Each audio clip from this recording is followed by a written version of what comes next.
안녕하세요. 저는 이혼하고 혼자 살게 된 지 몇 년 된 30대 후반의 돌싱입니다. 제가 이혼을 했을 때 주변의 사람들 반응은 다른 이들과는 좀 달랐어요. 보통 이혼했다고 하면 다들 놀라는데 제가 이혼했다고 하니 마치 그러려니 하는 표정이더라고요. 그때서야 제가 콩깍지가 씌어서 정신이 나갔었구나 싶더라고요. 제 곁에 있었던 사람들은 모두 전 남편의 본성을 알고 있었다고 하더라고요. 그걸 아니 더 부끄럽고 민망하더라고요. 남들이 알 정도였으면 얼마나 노골적으로 보였을까 싶었거든요. 저와 남편이 이혼하게 된 건 돈과 외모 때문이었어요. 그 일에 대해 말하기 전에 남편과 어떻게 만났는지부터 자세히 알려드려야 할 것 같네요. 그 부분도 상당히 중요하거든요. 저는 남편과 결혼한 지 4년 만에 이혼을 하게 됐어요. 꽤나 빠른 이혼이었고 그보다 결혼은 더 성급했죠. 남편과 만난 지 6개월 만에 번갯불에 콩 볶듯이 후다닥 결혼을 해버렸으니까요.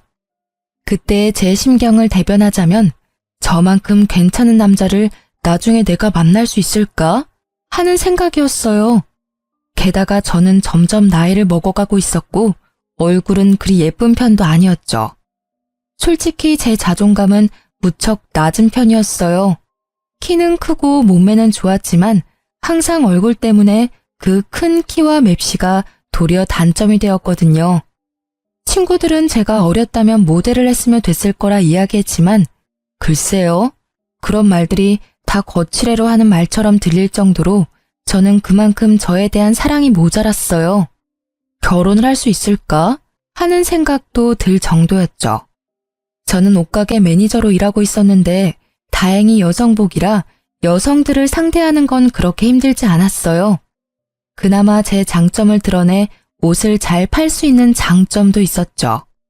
남편과 만난 건 점점 자존감을 조금씩 회복하던 때였어요.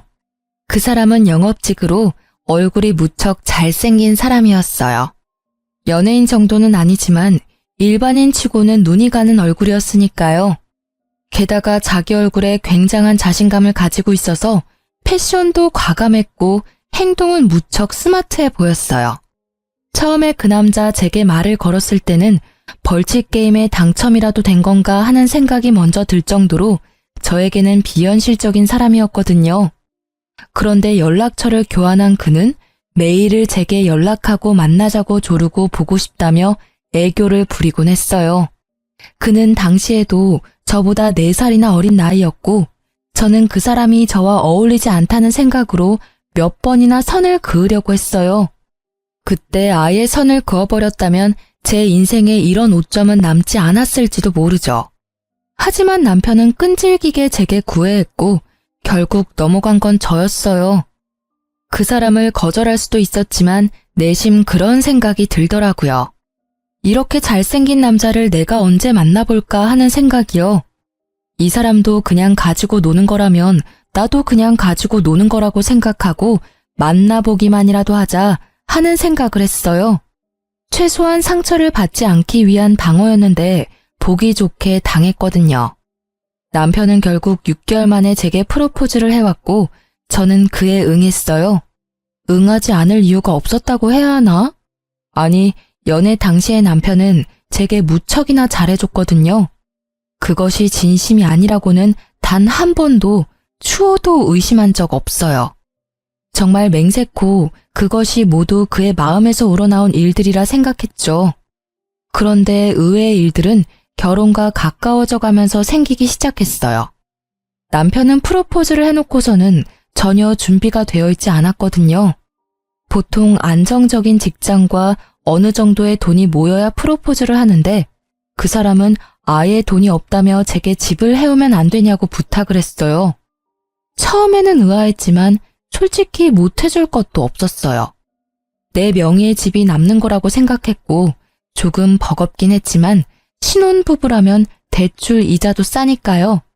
그렇게 저는 제 전 재산을 털어 집을 장만했어요. 물론 지방에 있는 집이라 비싸지는 않았지만 제 명의의 집이잖아요. 본격적으로 문제가 생긴 건 결혼 직후였어요.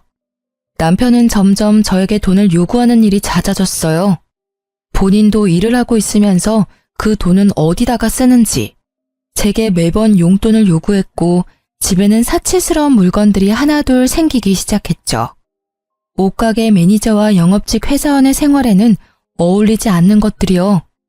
처음에는 결혼하고 들뜬 남편 때문에 이야기하지 못했지만 점점 그런 것들이 눈에 밟히기 시작하면서 저는 스트레스에 점점 시달리기 시작했어요. 반년이 지났을 때는 더 이상 참을 수 없어 남편에게 말했어요. 자기, 더 이상 나한테 돈 달라고 하지 마. 나 진짜 돈이 없어. 모아놓은 돈도 당신이 다 가져가는 바람에 매달 받는 월급으로 생활비 쓰고 있거든? 그마저도 경조사 있는 날에는 부족해. 자기, 지금 장난해? 자기한테 왜 돈이 없어? 집도 잘 살면서 왜 그렇게 쪼잔하게 구는 건데? 좀 팍팍 쓰면서 살아. 없으면 몰라도 있으면서 그렇게 살면 남들이 얕봐. 우리 집이 왜 잘 살아? 누가 우리 집이 잘 산대? 우리 집 서민이야. 흔하고 흔한 서민. 중산층도 안 되거든? 결혼하면서 돈이 좀 들어온 게 있어서 그것 때문에 착각한 것 같은데 그거 다 다시 나갈 돈이야. 그리고 그 돈들 당신이 다 가져갔잖아. 나한테는 진짜 남은 거 없어. 당황한 제 말에 남편이 눈을 가늘게 뜨며 피식 웃더라고요. 그 모습이 의아했어요. 왜 이렇게 당당하게 우리 집이 부자라고 생각한 걸까요? 그리고 그 의문은 곧 풀렸어요. 내가 눈뜬 봉사로 보여? 당신 부모님 사시는 집, 그 집 엄청 비싸잖아. 땅값도 어마무시하고. 부모님이 거기 살 정도면 너희 집 돈이 제법 있다는 이야긴데 다 아는 사실 숨기지 맙시다. 네? 게다가 당신 가지고 있는 물건들 좀 봐. 가방은 죄다 명품이고 신발도 브랜드 있는 거고 화장품도 비싼 것만 쓰잖아. 그래놓고 서민? 부자들은 생각이 다르네. 뭔가 착각하고 있는 것 같은데 그 집 우리 집 아니야. 우리 거기 새 들어 산다고. 전세. 그것도 전세 싸게 새 들어 사는 거야. 우리 이모가 가지고 있는 집인데 엄마한테 싸게 받고 살라고 했거든. 그리고 내가 가지고 있는 명품 중에 내가 직접 산 건 단 하나도 없어. 다 이모가 선물해 준 거라고. 백화점 갈 때마다 하나씩 사오시니까. 제 말을 듣던 남편이 갑자기 얼굴을 구기더니 머리를 쥐어뜯더라고요. 왜 이래 여보? 아씨, 놔. 건드리지 마. 진짜 열받네. 남편은 그러면서 욕설을 하더니 집을 나가더라고요. 저는 이게 다 무슨 일인지 짐작도 안 갔어요. 그런데 그 이후로 남편의 태도가 완전히 달라졌어요. 그 전에는 돈을 원할 때마다 제게 애교도 피우고 예쁘게 행동했는데 갑자기 냉랭해졌어요. 그렇게 몇 달을 지났을까요? 저희 친정아버지 생신이 다가왔어요. 얘기 좀 해. 아버지 생신이 3일 뒤야. 어떻게 할까? 그걸 왜 나한테 물어? 당신 아버지니까 당신이 알아서 해야지. 어차피 근처 고깃집에서 생일 축하나 할 거잖아. 난 그런 데 가는 거 딱 싫거든? 내가 급이 있는데 그런 데를 가? 그냥 가족들끼리 단촐하게 보내, 어? 당신 그래도 사위잖아. 밥은 같이 먹어야지. 결혼하고 나서 우리 친정에 신경 써준 적 한 번도 없잖아. 나 그 사람들하고 밥 먹을 시간 없어. 바쁘다고. 내가 꼭 가야 할 이유가 있어? 아, 불공평한 것 같으면 당신도 우리 집 챙기지 마. 각자 하자, 각자, 어?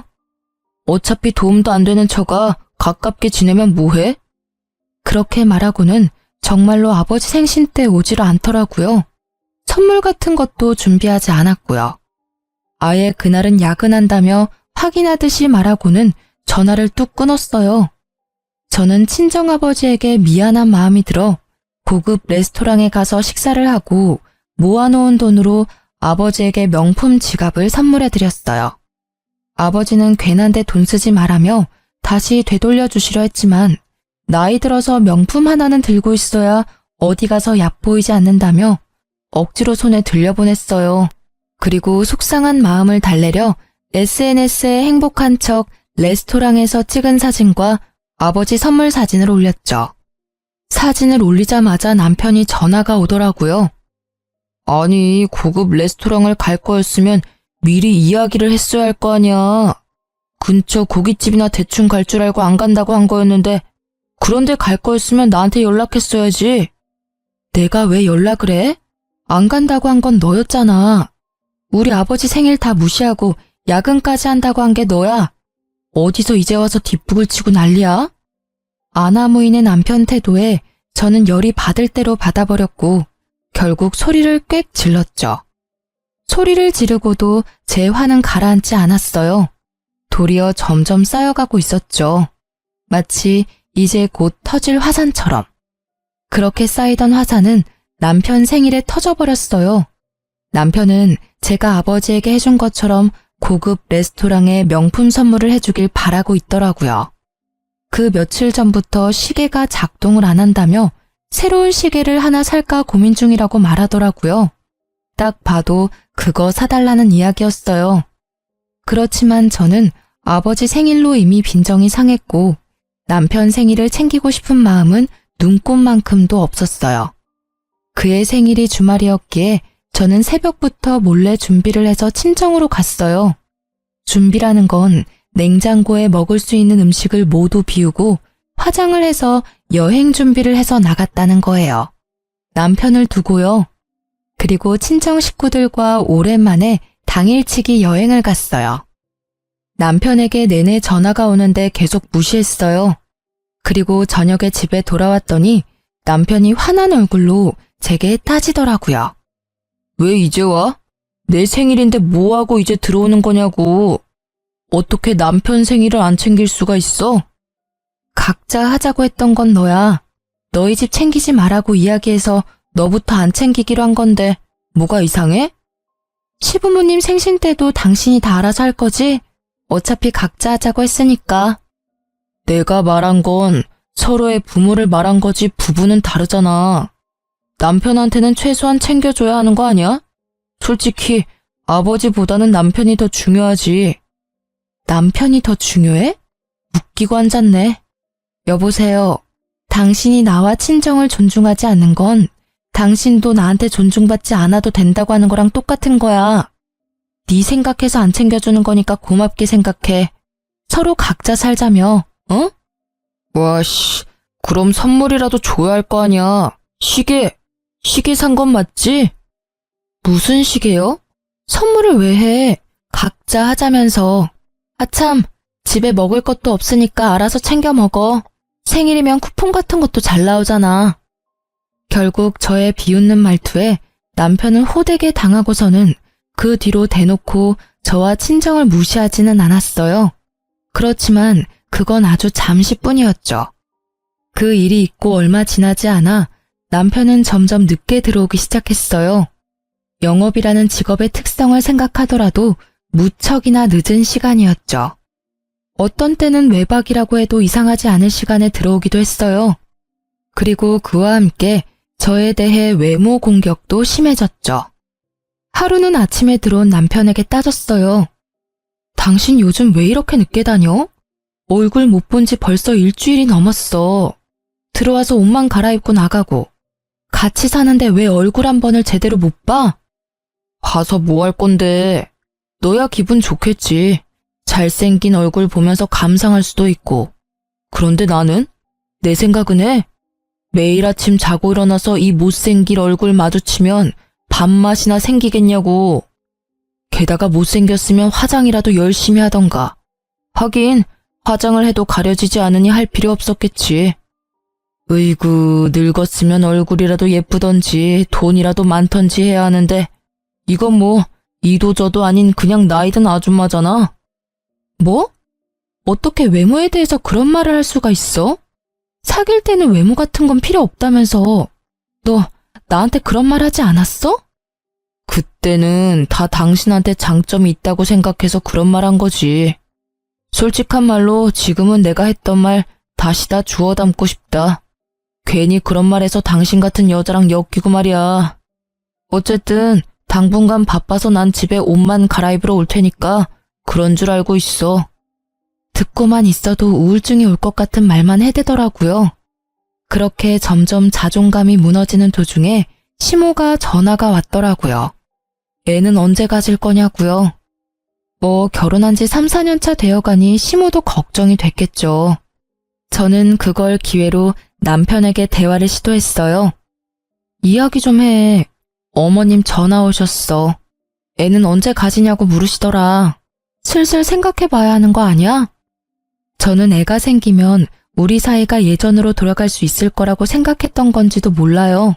뭐 저만의 착각이었지만요. 남편은 아예 생각 자체가 없더라고요. 애? 지금 애를 가지자고 한 거야? 정말 거울은 좀 보고 이야기해. 내가 너한테 그럴 마음이 조금이라도 들 때 그때 이야기하라고. 누가 이런 여자를 안고 싶겠어? 다 늙어가지고 꾸미지도 않고 다니면서 지금 나한테 애를 가지자고? 누구 앞길 막을 일 있나? 너하고 사이에서 애를 가질 바에야 차라리 애를 안 낳겠어. 그 비웃는 남편의 얼굴에 제게 아주 조금 남아있던 무언가가 무너져 내리더라고요. 저를 지탱해주고 있던 자존심이요. 그리고 그 대화 이후 저는 지옥을 보았어요. 늦게 오는 남편의 옷에 묻은 화장품과 낯선 여자들의 향수가 저를 무너뜨리기 시작했어요. 남편은 밖에서 여자를 만난다는 사실을 숨길 생각도 없는지 가리지도 않더라고요. 저는 나를 잡아 남편에게 물었죠. 당신 바람 피우는 거야? 우리 결혼한 지 얼마 됐다고 벌써 바람이야. 나 사랑한다며.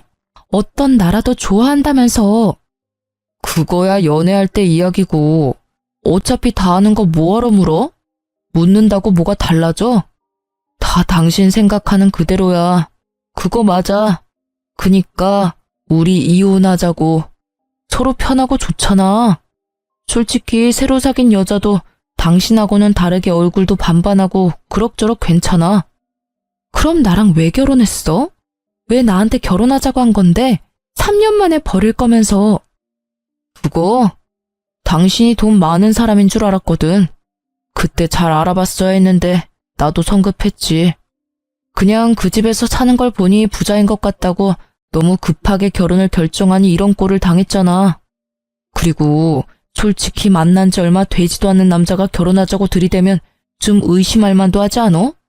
게다가 당신처럼 못생기고 늙은 여자 어떤 남자가 좋다고 먼저 들이댔겠어? 돈 없는 거 알았으면 나도 가까이 안 하는 건데. 그래서 부자가 아닌 나하고는 이혼하고 싶다고? 그래야 빨리 돈 많은 여자 잡아서 나도 편하게 살 거 아니야. 그렇게 말귀를 못 알아들어? 저는 대화를 할수록 열이 뻗치는 상황에 미쳐버리겠더라고요. 저런 놈을 왜 몰라봤는지 아무리 생각해도 모르겠더라고요. 저놈과 헤어지는 게 최선이라는 생각을 했지만 저놈이 원하는 걸 알고 나니 딱 해주기 싫더라고요. 지금이 아니라 제가 원할 때 이혼하고 싶었죠. 저놈에게만 좋은 일 시킬 수는 없다는 생각이었어요. 안 해줄 거야. 이혼? 내가 왜 이혼을 해? 이혼하더라도 언제 어디서 어떻게 할지는 내가 결정해. 당신한테는 아무 권한 없어. 마지막 발악처럼 소리치는 제게 남편은 왜 이혼을 안 해주는 거냐며 소리치고 난리를 치더라고요. 그리고 그때부터는 진짜 막장 드라마보다 더 막장으로 치달았어요. 저는 막무가내인 남편을 막지도 못하고 그저 고스란히 감정을 소모해야 했어요. 그렇게 이혼에 대한 마음이 강해지던 어느 날, 친정엄마에게서 전화가 왔어요. 이모가 아파서 병원에 입원했다고요. 저는 너무 놀라 이모가 입원한 병원으로 뛰어갔어요.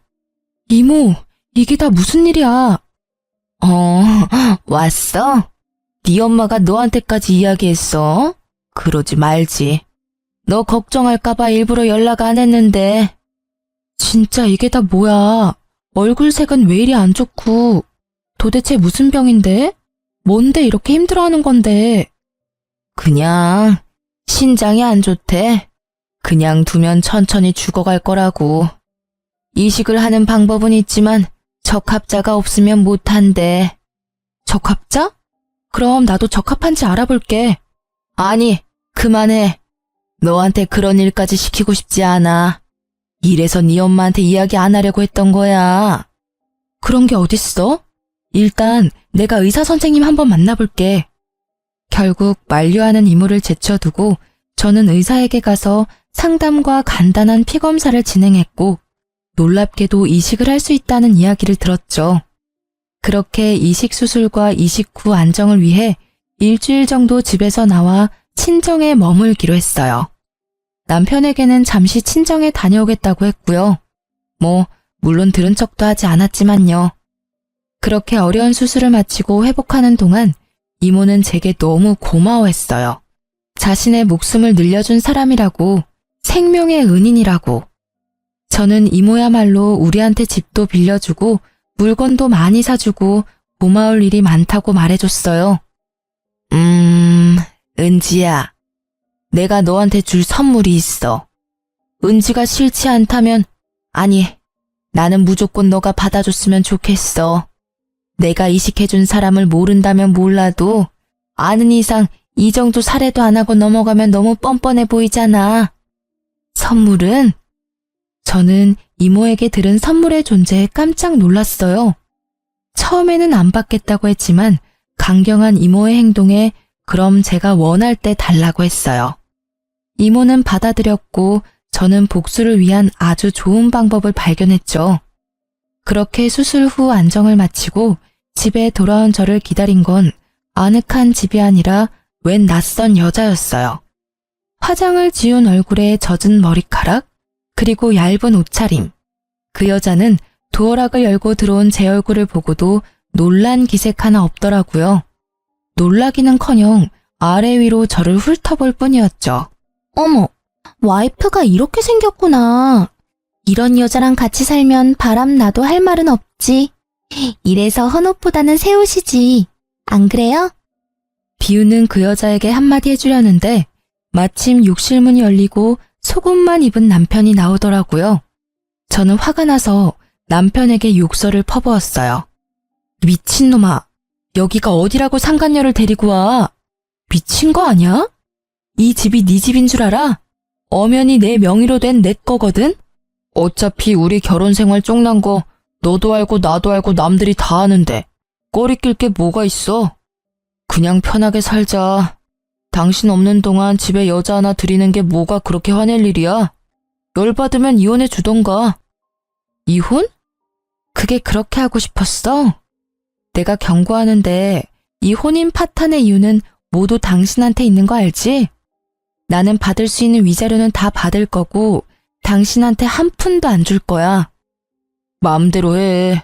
나는 그냥 빈털터리에 못생기고 나이 많은 여자랑은 살기 싫은 것뿐이니까.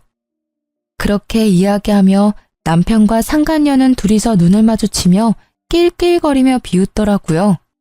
저는 열받아서 남편에게 당장 나가라고 했어요.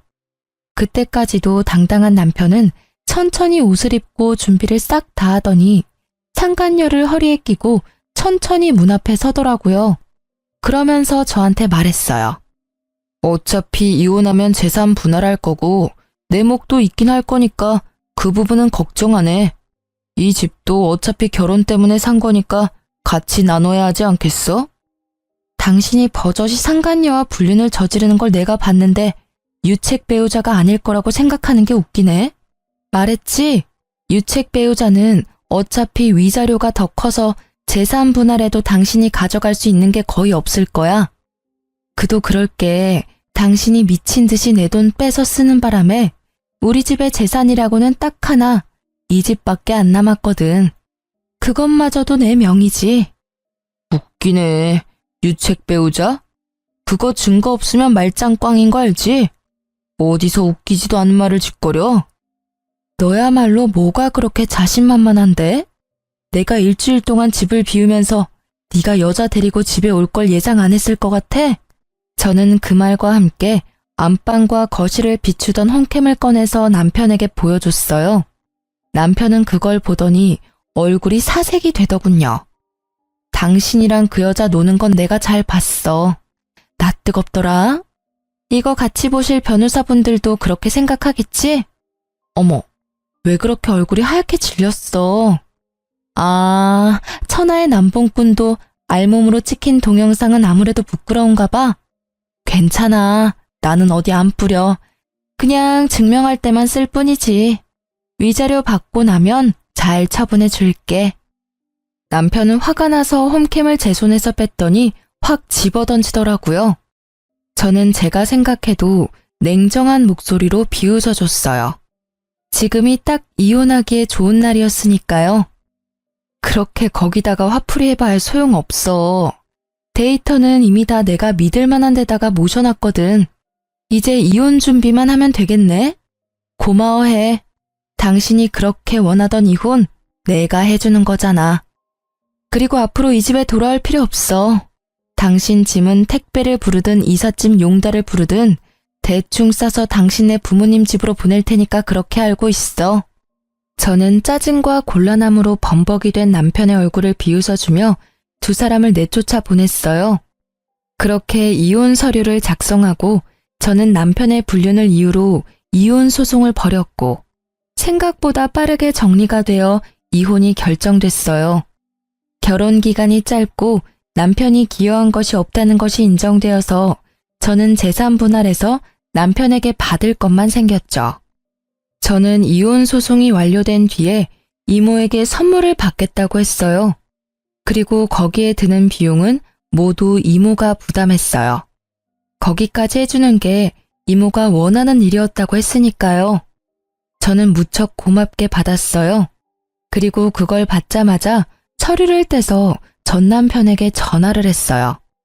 보여줄 것이 있다고 하고 전 남편을 불러냈죠. 집 근처에 있는 카페였어요. 전 남편은 혼자 잔뜩 찌푸린 얼굴로 오더라고요. 뭐 때문에 불렀어? 우리 이제 남이거든? 이렇게 사사로이 불러내는 거 진짜 싫은데. 미안. 나도 당신 썩은 얼굴 보긴 싫은데 이거 하나는 꼭 보여줘야 내 속이 편안해질 것 같아서 말이야. 아주 잠깐이면 돼. 당신한테 예전에 말했지? 우리 엄마가 사는 집, 우리 이모네 집이라고. 우리 새들어서 산다고 말이야. 근데 그게 뭐?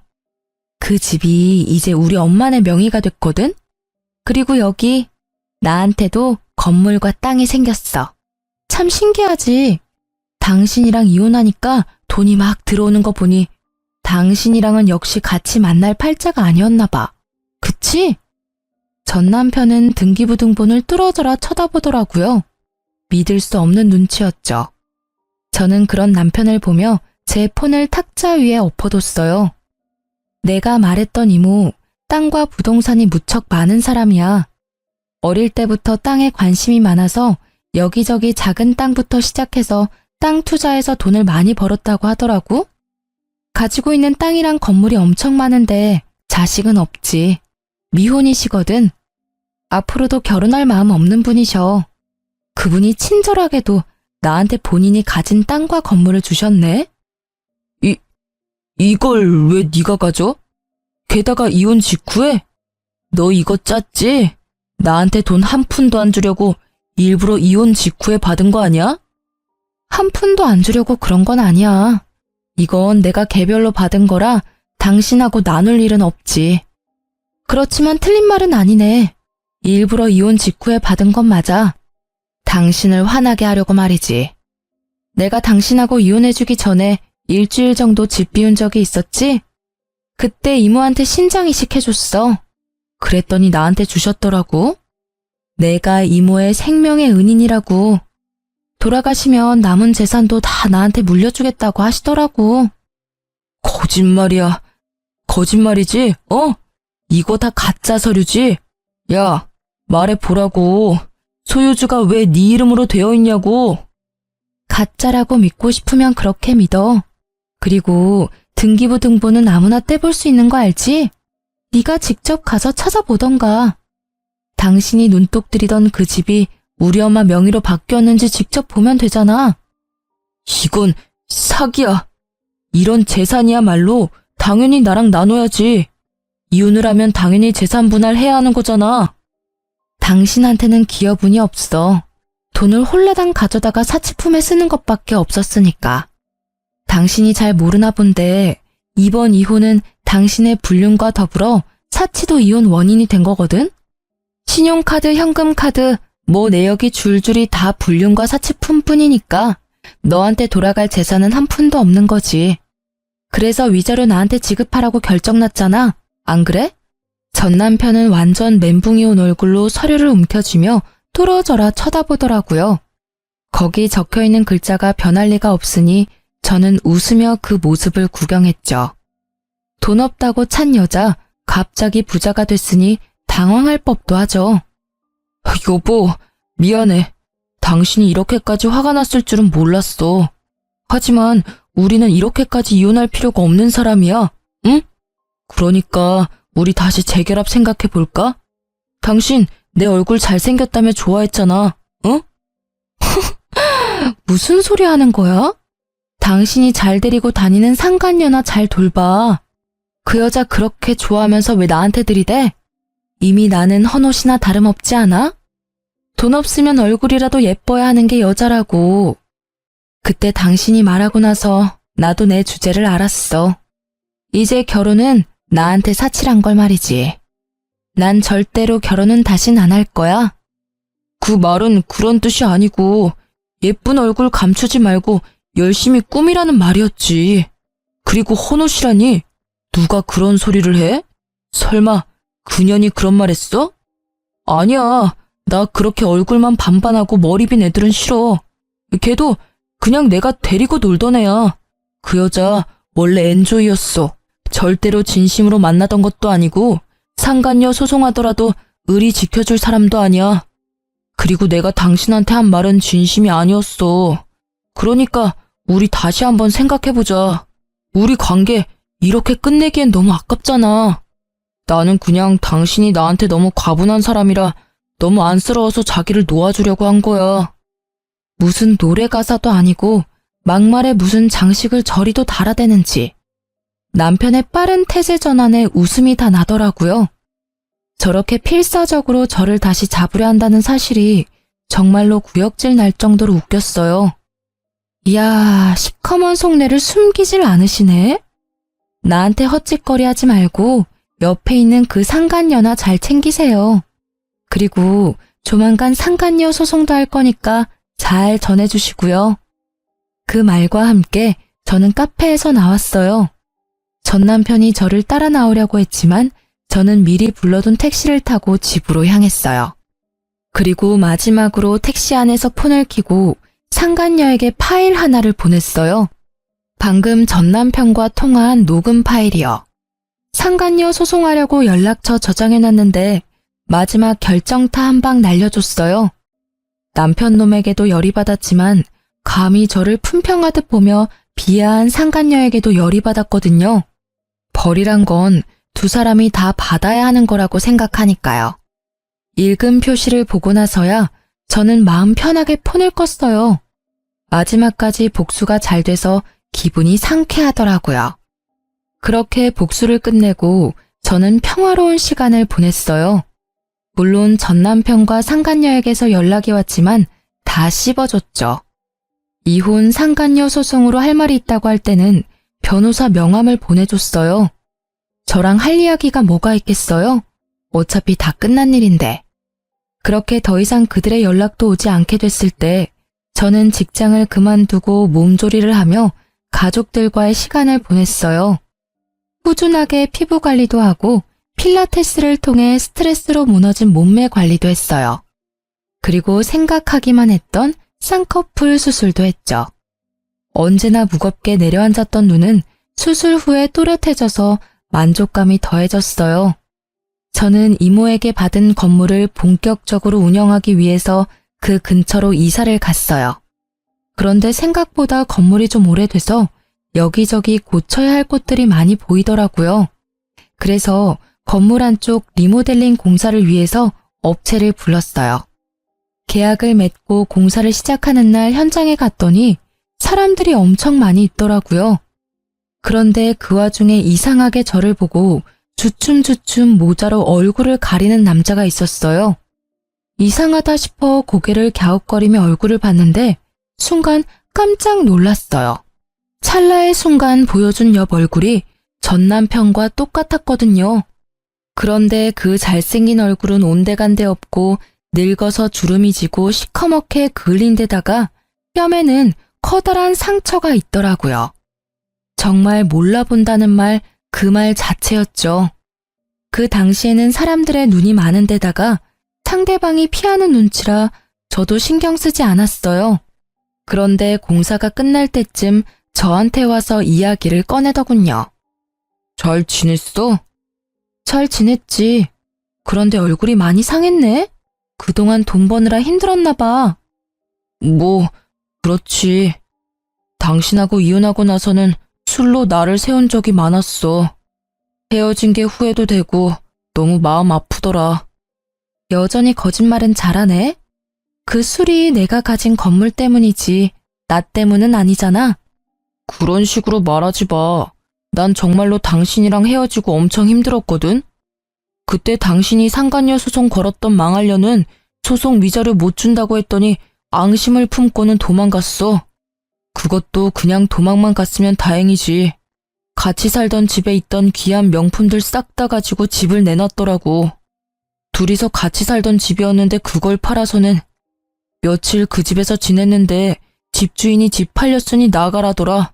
나 참 어이가 없어서. 그런 여자인지 모르고 사귀었어? 아니, 그런 여자라서 사귄 거 아니야? 그리고 상간녀 소송하면 보통 남자 쪽이 소송 위자료 다 내주는 거 아니야? 둘이 우리 집 욕실에서 봤을 때는 천년만년 살 것처럼 죽이 잘 맞던데? 무슨 헛소리야. 그런 여자랑 무슨 죽이 잘 맞아? 나는 그때부터 당신 잊은 적 단 한 번도 없어. 정말이야. 당신이 좋아하던 그때 얼굴은 아니지만 그래도. 그래, 그때 얼굴은 아니네. 그 얼굴이면 돈 많고 예쁜 여자 만나기도 힘들겠어. 9년이 내 돈 다 들고 도망치고 나서 나도 새로운 여자 만나려고 했어. 당신도 잘 알잖아. 지금은 이래도 내 얼굴이 꽤 반반했으니까 어떤 여자든 다 꼬실 수 있다고 생각했거든. 그런데 나이가 드니까 그것도 안 되더라고. 젊고 잘생긴 애들이 많아져서. 게다가 생활이 팍팍하니 얼굴이 점점 더 안 좋아지더라고. 근데 그때 교통사고가 났어. 얄궂게도 온몸이 멀쩡한데 얼굴에만 상처가 났지.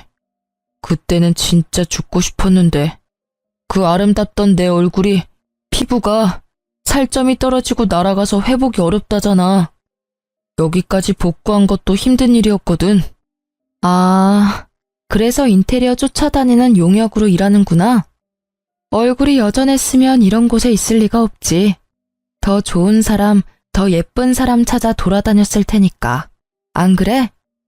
그래.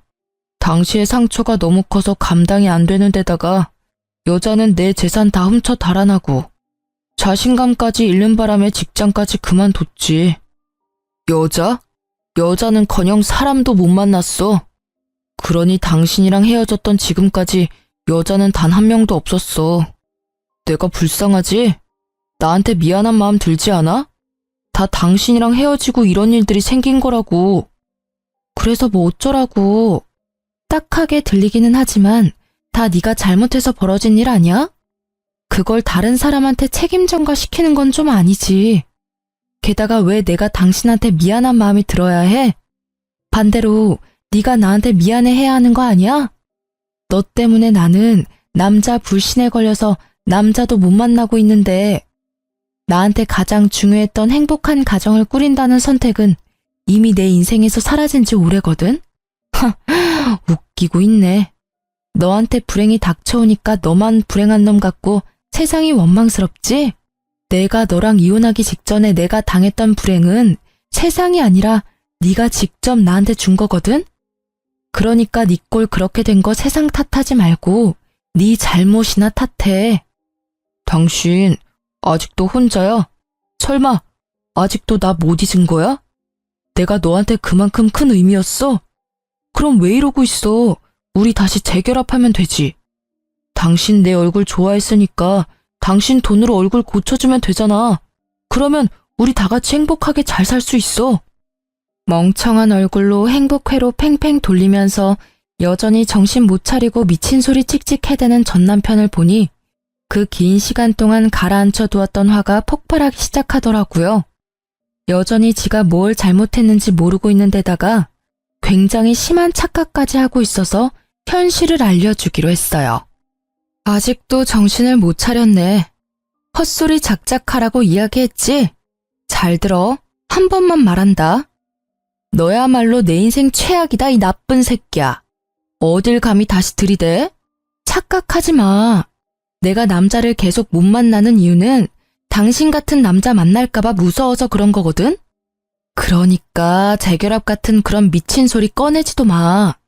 네가 그때 나한테 충실했다면 나는 당신이 어떤 얼굴을 가졌다 하더라도 당신하고 행복하게 가정을 꾸리려고 노력했을지도 몰라.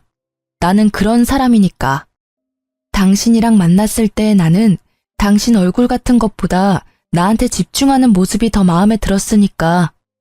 네가 계속 그런 마음가짐이었다면 지금의 못생긴 너라도 난 다 받아들였을 거야. 그런데 그런 나를 내친 건 당신이잖아. 이혼하기 싫다는데 이혼 강요하고 집에 여자까지 데려와서 막장 짓거리 한 놈이 너야. 너는 나한테 다시 만나자거나 재결합을 하자고 하면 절대로 안 될 단 한 사람이야. 내게 이만큼의 상처와 절망을 줘놓고 그렇게 쉽게 재결합을 이야기해? 돌았니? 정신 나갔어? 가슴에 손을 얹고 네가 나한테 한 짓거리나 잘 생각해봐, 이 나쁜 놈아. 내가 뭘 그렇게 잘못했는데?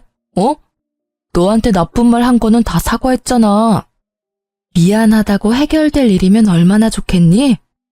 네가 나를 단연 못하는 것 같아서 말해줄게. 네 상간녀 도망간 거 나 때문이야. 내가 당신이랑 그때 이혼 직후에 카페에서 만났잖아.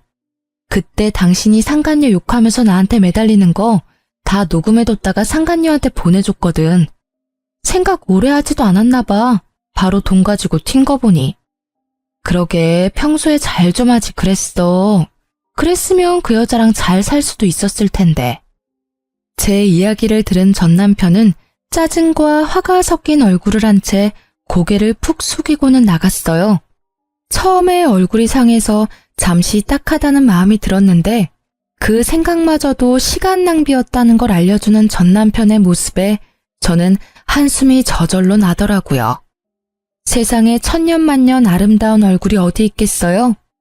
늙으면 다 같이 쭈글쭈글하고 검버섯이 피는 건 당연한 세상의 이치잖아요. 마치 그 미모가 영원할 것처럼 굴면서 다른 사람을 희롱해서 자기 생각대로 하려고 한 전 남편의 모습을 보면서 딱 맞는 죗값을 받았구나 하는 생각이 들었어요. 게다가 상간녀 이야기를 들으면서 제가 준 녹음 파일이 그 상간녀를 움직였다고 생각하니 참으로 통쾌하더라고요. 뭐 그게 아니었더라도 금방 헤어졌을 것 같았지만 저는 이혼 후에 이모처럼 혼자 살기로 결심했어요. 지금은 수술과 운동으로 많이 예뻐지고 어딜 가서도 늙어 보인다, 못생겼다 이야기는 안 듣지만 마음이 잘 동하지 않더라고요. 제 외모를 싫어했으면서 돈 때문에 결혼한 남자가 있는 걸 알고 나니 결혼에 대한 회의감이 사라지지 않더라고요. 물론 연애도요. 처음에는 몇 번 사람을 만나보려고 했는데 어떠한 말로 저의 환심을 사려 해도 그게 그냥 거칠애로만 느껴지는 거예요. 진실한 마음이었을지도 모를 그 말들이 이제 더 이상 제게는 진실처럼 느껴지지 않았어요. 게다가 이혼 전에 들었던 그 자존감 잘라먹는 말들은 여전히 제 머릿속에 꼭꼭 박혀 있었으니까요. 그렇지만 계속 그렇게 지낼 생각은 아니에요. 그 남자가 제게 한 나쁜 짓을 싹 지워줄 좋은 사람을 만나고 싶긴 하거든요.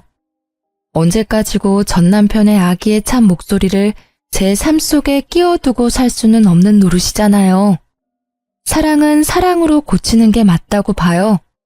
전 남편과의 싸움과 일방적인 매도에도 제가 버틸 수 있었던 건 우리 가족과 이모 덕분이었거든요. 언젠가 가족처럼 저를 사랑해줄 사람이 분명히 어딘가에 있을 거라고 생각해요. 그렇다고 함부로 사람을 만날 생각은 아니지만요. 지금 당장은 가족들과 여행하며 지내는 이 시간이 너무나 소중하고 행복해요. 생각보다 저처럼 이혼 전의 외모 지적질이나 자존감이 뚝뚝 떨어지는 말을 듣는 분들이 많을 거라고 생각해요. 그럴 때는 참지 마세요. 무턱대고 참고 기다리기만 하면 새로운 시작은 절대로 오지 않거든요. 제 이혼 스토리 봐서 아시겠지만 사람은 절대로 쉽게 변하는 법이 없답니다. 그 자랑스럽던 미모를 잃었음에도 여전히 나쁜 생각만 하고 있잖아요. 그러니 제 이야기가 헤매고 있을 많은 분들에게 도움이 될 수 있기를 바라는 마음에 이렇게 사연글을 써봤어요. 긴 글 읽어주셔서 감사하고 다들 행복하세요.